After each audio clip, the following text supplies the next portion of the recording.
Hello everybody, welcome back to another random video really that I do. Occasionally throughout the year, the library in my town, or my city I should say, has a book fair. Now for those of you who've seen the previous video I've done, you might hear Winnie outside. She's barking for no reason because she hears my voice. But the previous video I've done a retro book collecting video, and when I was a kid I used to read books like Goosebumps and by R.L. Stine, which by the way the new movie is coming out in October 16th with Jack Black. Let me let Winnie in.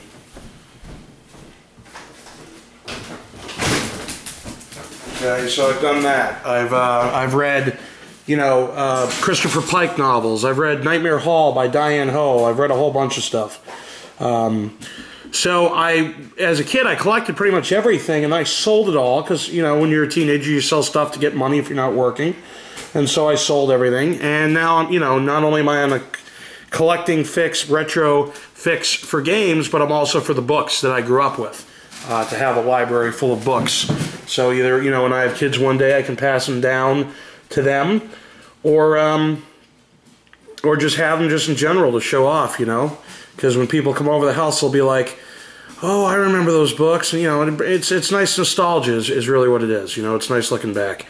So I went to the library, and sometimes at the library, mixed in with the DVDs and mixed in with the CDs, they have video games. And so I was able to magically find 2 games. Now, the books I was looking for, I was not able to find any that I'm really outright looking for, but I was able to find a whole bunch of original copies of this series and one other. So I'm going to go into each book and show you guys what I got. Growing up, I was really into not only reading horror books like Goosebumps and stuff like that, but also sports books. And there was an author when I grew up that really was great, and it was huge, and a lot of my friends and I read these books growing up, and the author's name is Matt Christopher. Now this book was written in, oh wow, the first edition was in 1972. See, I didn't know that these were written back then so long ago. I thought they were in, you know, the 90s, but I was wrong. So these are 1970s, and the book I got here is The Kid Who Only Hit Homers. So back then it was $3.95 in the 70s. Sylvester loved baseball, but he wasn't what you'd call a good hitter. He had already decided against joining the Redbirds when he met George Baruth. I'm going to help you become one of the best players ever, the mysterious man promised. Before long, Sylvester was hitting home runs every time he was at bat. But along with his good luck came troubling questions. How should he handle his newfound fame? How long would his hitting streak last? And more importantly, who was Mr. Baruth? So, just to give you an idea, in some of his other books he wrote The Fox Steals Home, The Kid Who Only Hit Homers, which is this, Look Who's Playing First Base, No Arm in Left Field, Shortstop from Tokyo, The Year Mom Won the Pennant, Catcher with a Glass Arm, Miracle at the Plate. He wrote a lot of baseball books. Then he had Dirt Bike Runway, Dirt Bike Racer, Ice Magic, Run Billy Run, Tight End, Touchdown for Tommy, Tough to Tackle, Soccer Halfback, Football Fugitive, and Johnny Longlegs, so just to give you an idea. So there's that. I was also able to grab, let me put these over here. There's one called The Fox Steals Home. Okay. Bobby can't get used to his parents' divorce. The only bright spot in his life is being coached by his father in the fine art of running bases. He's getting so fast on the base pass that the fans are calling him Fox. Then his father announces that he will have to move away from Bobby. How is Bobby going to keep his life from coming apart? So not only were these books geared towards sports, but it was also geared towards life in general as a kid growing up, real life events, divorce, moving, sort of that type of deal. So that's that. And they were good, you know, for the most part they were good. I really didn't read a lot of the ones that I didn't care about, like dirt bike racing or you know, swimming or whatever. But if I'm starting, I got a bunch of these, and you know, I'm saying to myself, well, if I'm getting a bunch of these, why not get all of them? So I'm going to try to collect all the Matt Christopher books. This one's called Return of the Home Run Kid. Okay. And last year, Sylvester was the kid who only hit homers. This is a sequel to The Kid Who Only Hit Homers. But this season, it seems like he can't do anything right. He's playing so badly that the coach has him warming the bench until he meets Chico. With Chico's help, Sylvester learns how to play tough. Suddenly, he's hot again. But why don't his friends like Syl's new style?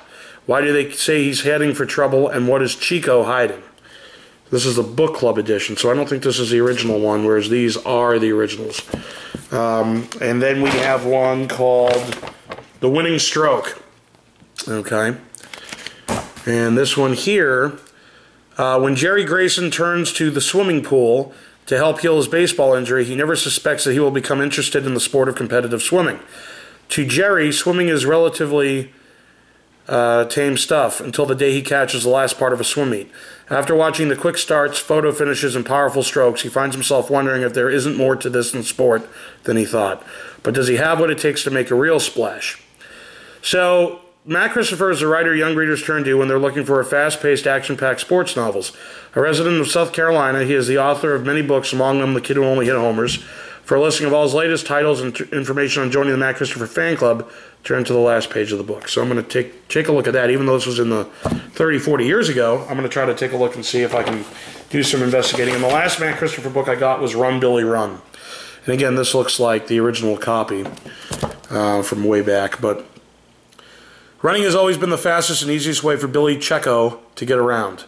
Now that he is on the track team, it has a whole new meaning. It is his chance to show up the neighborhood braggart Cody Jones. But can a distance runner like Billy beat a sprinter? Find out how Billy gets himself on the right track in this exciting book. So those are the Matt Christopher novels I got. And then the other series I got was a guy by the name of James Howe. Now, as soon as I saw these at the book fair, I'm like, oh my God, a nostalgia hit. You know, because again, I remember these books back then. Well, the first book I got is called Howl Day Inn. Howl Day Inn. This is the original copy. It's almost in...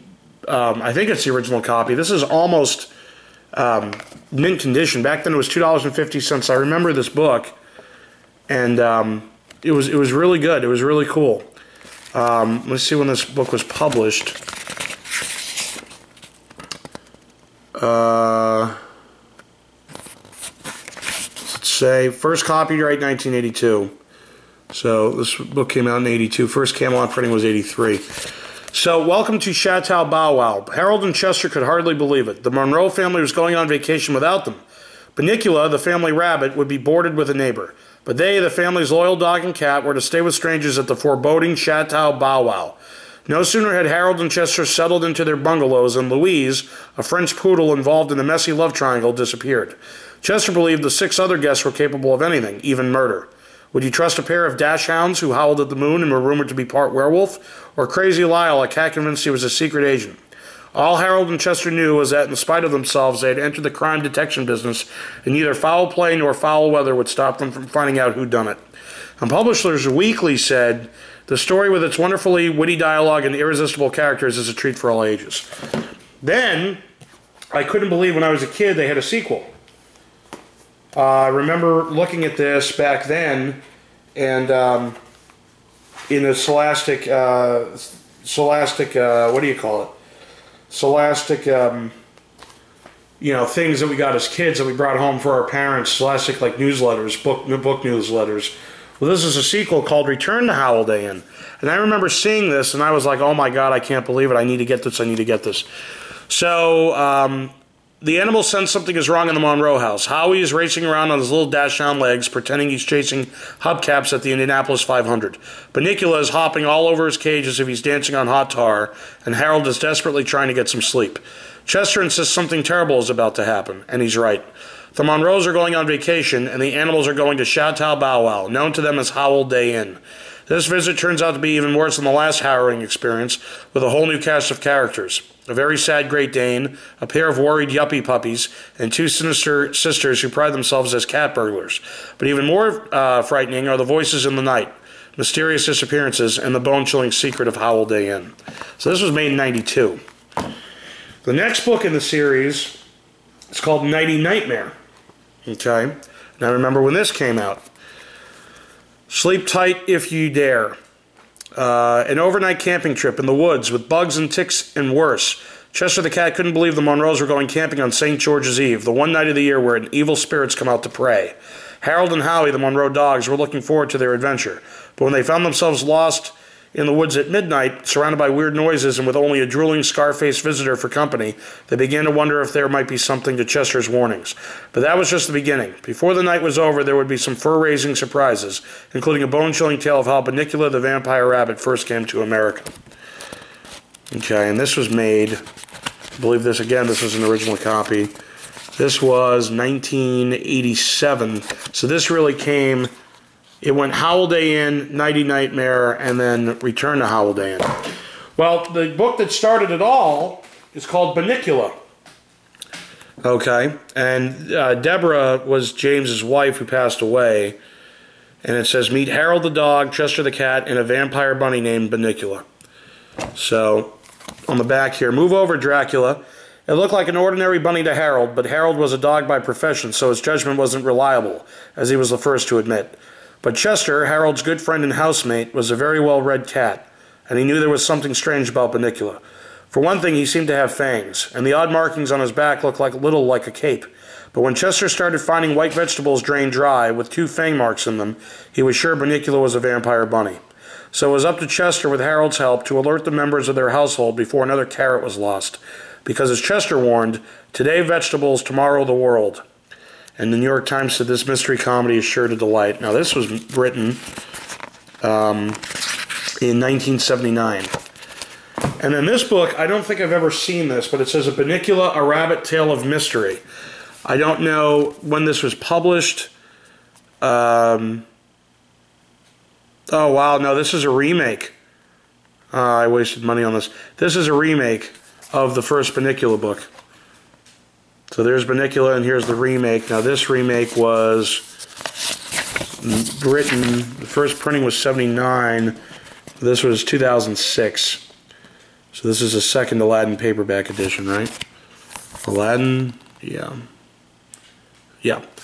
So this is just a remake, so I'm going to throw this, or I'm going to try to sell this. So anyway, those were the books, and then finally I found 2 PlayStation 1 games, totaling $1.50 is what I paid for them. The first was $1, the greatest hits version of A Bug's Life, and I'm going to try to sell this for $3 or $4 online if I can.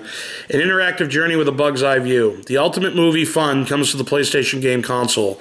Get ready for a bug's eye view and experience the most incredible adventure ever. Featuring fully interactive 3D environments brought to life with unprecedented cinematic quality animation, smooth controls, and challenging puzzles, A Bug's Life is guaranteed fun for all ages. So it says, relive the feeling from the feature film in this action-packed adventure. Cinematic scenes taken straight from the feature film. 15 plush 3D environments, all fully interactive. The in-game graphics say swing, slide, and fly in this remarkable interactive journey and interact with unique characters. So for $1, if I can get 3 or 4, I'll take it. And for 50 cents, I think I already have this. I have this for the PC, I know that. But I don't know if I have it for the PS1. If I don't, then I'm great. If I do, then I do. And I'll sell it. But this was 50 cents. Sammy Sosa Softball Slam. Sammy Sosa Softball Slam brings the ultra-popular game of softball to the PlayStation game console for the first time for an entirely new game experience. Step up to the plate for fast-paced gameplay as you knock out doubles and triples. All this over-the-top action comes screaming at you through a non-stop barrage of dynamic camera cuts, combined with sizzling special effects, side-splitting animation, and a bombastic announcer guaranteed to keep you on your toes and wanting more. So the features, single game for 1 to 2 players simultaneously, tournament play for up to 8, 24 male, female, and co-ed teams featuring customized players, teams, and leagues. And you have 3 difficulty settings, plus automated family mode for all ages and skill levels. And the in-game graphics show you a selection of 6 playing fields, superior control over hits, pitches, and fielding. And this was made by 3DO. So for 50 cents, I said, screw it. $1.50, if I can get $5 for everything, I'll take it. It's a profit. But anyway, this is just another video I wanted to do. I just went today, July 9th, which is Thursday. I went to the first day of the fair because Friday and Saturday I'm not going to have time to go, or the sale I should say. The next one is going to be the fall of this year, so Thursday, November 5th is the next one. So stay tuned for November 5th roughly. And we'll see you next time for these videos. But remember, stay tuned today. Scratch Ticket Thursday, I believe number 11 or 12 with Carter. And we have a surprise for Scratch Ticket Thursday. Not only do we have New Hampshire tickets and Massachusetts tickets, if you guys have watched the videos on YouTube lately, you know what I'm talking about. But we also have another surprise, and that would be really cool to see what happens. So again, thanks for watching. Like, subscribe, comment, share, favorite. You guys know the drill. Let me just go to my channel and we'll see exactly which video Scratch Ticket Thursday it will be. It'll be, we got Scratch Ticket Thursday number 12 coming at you tonight. So again, thanks for watching. We'll see you next time.